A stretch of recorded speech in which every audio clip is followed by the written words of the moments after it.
kasih. Terima kasih kepada Mbak Uno. Selanjutnya mari kita dengar paparan dari Bung Tengku Reja.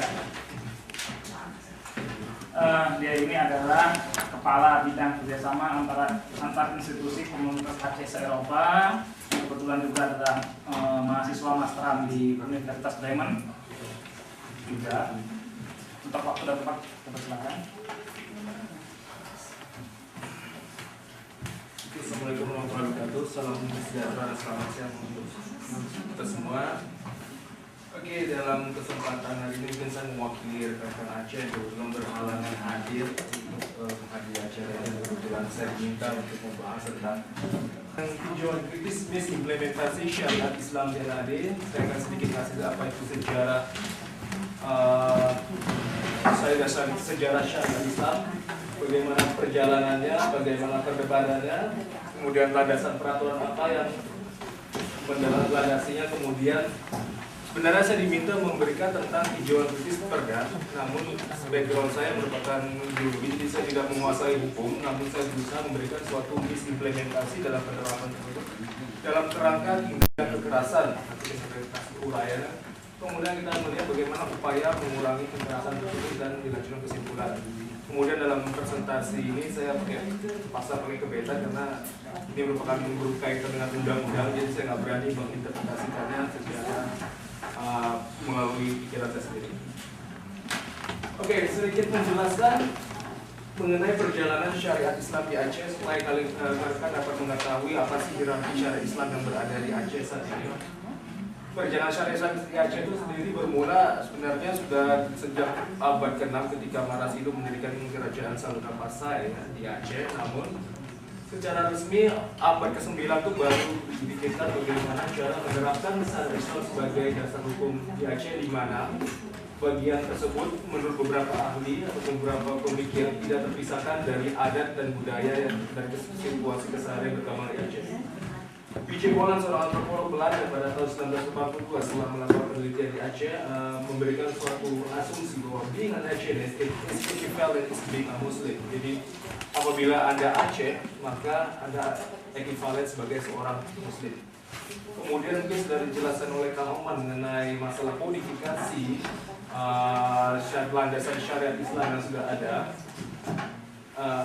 Itu dimulai pada sebelum Sultan Al-Ain Mansyah, namun lebih intens lagi pada masa pemerintahan beliau, di mana dilakukan oleh Jalaluddin At-Tursani dengan Safinatul Hukam fi Taqrisil Kasyain, dengan artian bahwa para hakim dalam menyelesaikan perkara segala orang yang bertikai dalam hal pidana dan perdata dan juga mengenai masalah perekonomian. Kemudian kalau kita berbicara perjalanan syariat Islam di Aceh, tadi kita ngomong masalah sebelum kolonialisasi, dan sekarang kita masuk ke dalam ke arah kolonialisasi Belanda dan masa Orde Lama. Ini merupakan hasil dari penelitian dari Anthony Wright pada tahun 2005 yang mengatakan bahwa pengadilan formal yang dilaksanakan oleh hakim Islam atau Qadi itu merupakan suatu pejabat yang diangkat oleh pejabat kolonial Belanda bekerjasama dengan pimpinan wilayah atau dalam hal ini Sultan. Namun pengadilan formal tersebut tidak mengatur mengenai tanah dan hak waris yang diserahkan langsung kepada Dewan Adat di daerah bersangkutan. Kemudian banyak sekali perjuangan ya untuk menerapkan syariat Islam yang kita itu mungkin akan tahu yang DITI dari Organisasi Tentara Islam Indonesia dengan Dr. E sebagai tokohnya, di mana mereka mengusahakan suatu penerapan syariat Islam yang belum pernah dijanjikan oleh Presiden Soekarno sebagai usaha untuk mereduksi apa yang disebut dengan kecemasan tanda kutip yang berlangsung di Aceh, dan juga memberikan mereka ruang gerak yang lebih ke arah syariah. Namun terjadi suatu perpecahan pada tahun 1940 dan 50-an, di mana beberapa rekan yang beberapa pihak yang mengatasnamakan seluruh rakyat Aceh itu berusaha melegalisasikan aturan syariat Islam untuk dijadikan landasan hukum di Aceh. Akibatnya terjadi bentrokan yang mungkin dikatakan perang saudara, atau mungkin saya nggak bisa mengatakan genosida, mungkin ya terlalu ekstrim, antara bangsawan Teku dan Cut yang notabene merupakan pendukung resmi atau pendukung Soekarno dalam hal ini mendukung prinsip administratif sekuler dan juga ulama tertentu yang ortodoks. Ortodoks ini berarti bahwa ulama tersebut mendukung syariat Islam namun tidak terpisah dalam kerangka Negara Kesatuan Republik Indonesia, namun daerah tersebut diberikan otonomi khusus. Dan akhirnya bisa dibilang chaos dengan golongan ulama tertentu yang beraliran modern, bisa dibilang lebih ke arah Salafi dan Wahabi yang mungkin lebih dipengaruhi pemikiran pada era-era di, saya kurang tahu juga, beberapa sumber pemikiran oleh Ikhwanul Muslimin di Mesir, dan itu merupakan dimotori oleh Daud Ber'e yang berusaha mendirikan sebuah negara Islam di Indonesia, sebuah negara yang mempunyai konstitusi hukum Islam syariat dan benar-benar terpisah dari Negara Kesatuan Republik Indonesia, yang sehingga mengakibatkan suatu perang internal yang tidak hanya melawan kedua belah pihak, namun juga pihak luar dalam hari ini adalah tentara juga ikut terlibat, dan ini suatu kekacauan selama berbelas atau berpuluh tahun yang terjadi di Aceh sampai dengan awal 60-an. Kemudian ketika Orde Baru, saya nggak akan banyak cerita Orde Baru karena sejarah Orde Baru agak sulit dicari. Dalam hal ini ya beberapa data terpaksa dieliminasi oleh beberapa pihak. Namun menurut beberapa resensi yang saya terima terutama dari famili saya di Aceh, bahwasanya pada era 60-an ketika setelah tahun 66 ya sama 68 69 itu dibentuk sebuah MPU. Apa itu MPU? MPU adalah Majelis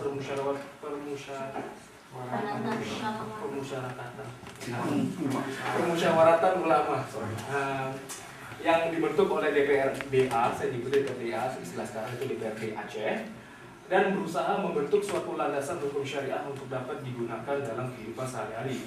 Namun apesnya mereka tidak mendapat dana dari pusat, sehingga digabunglah ke dalam MUI Aceh, dan itu berefek terhadap kinerja DPRD yang ogah-ogahan, karena ya elah gitu doang, gue lagi approve, apalagi nanti gue bikin yang lebih ribet lagi.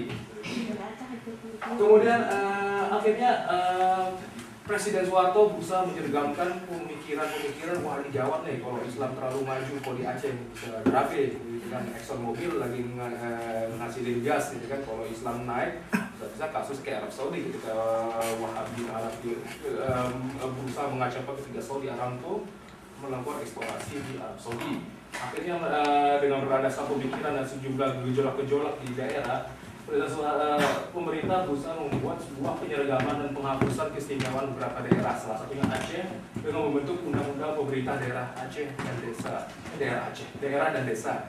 Misalnya kami pernah mengetahui LKMD, Lembaga Ketahanan Masyarakat Desa, atau istilahnya itu Villager Relations Institute. LKMD merupakan salah satu efek yang menyebabkan bahwa pemberontakan GAM yang terinspirasi oleh DITI dan mengasumsi bahwa penerapan syariat atau melawan Cina. Ada yang unik dari pemberontakan gerakan Aceh Merdeka atau Aceh Revolution and Liberation Movement yang berpusat di Swedia pada tahun 1976. Pemberontakan GAM sekarang itu tidak berdasarkan agama. Memang kalau kita melihat itu adalah mereka berusaha mengandalkan bahwa asumsi bahwa oke, kalau kita menang, kalau kita merdeka, Aceh syariat Islam, itu untuk menarik minat pada rakyat.